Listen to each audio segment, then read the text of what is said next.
Broward commissioners approving an emergency operation aimed at making county residents safer. As 7's Liz Nagy tells us now, they say it won't just save lives, but will eventually save residents money, too. When lives are on the line. 911, what is the address of your emergency? Location doesn't spare someone clinging to the phone, desperate for help. Okay, ma'am, are you in the city of Sunrise?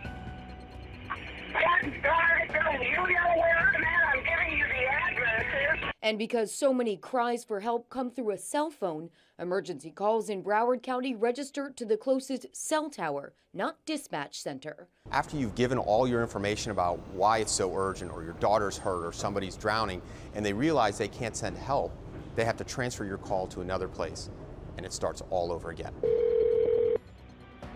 911, what's the address of your emergency? Plantation, this is Sunrise with a transfer. It almost cost a couple running from a road rage attacker their lives. The call itself doesn't get transferred with data. So what happens is the next dispatcher gets it, and she or he has to start all over again. Tuesday, Broward County commissioners narrowly voted to switch emergency 911 control from each separate city to a unified countywide system.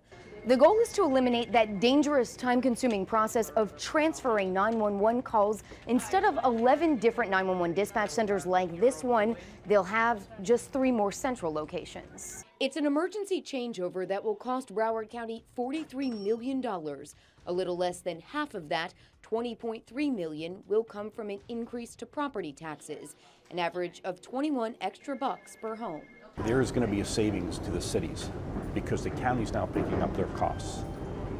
So now cities have that extra money that's allocated for radio. They're not paying for radio anymore. Except for the cities of Coral Springs and Plantation. Reassure her that help is on the way. Their 911 calls will stay in the city limits in the same system they've had for years. Phone calls will still come in. There is actually the technology out there to handle all the issues they've been talking about as far as cell phones and so forth. Because the FCC has said that within 2 years you have to adopt this technology, which is already out there. Technology, new and old, that has the task of saving lives. Liz Nagy, 7 News.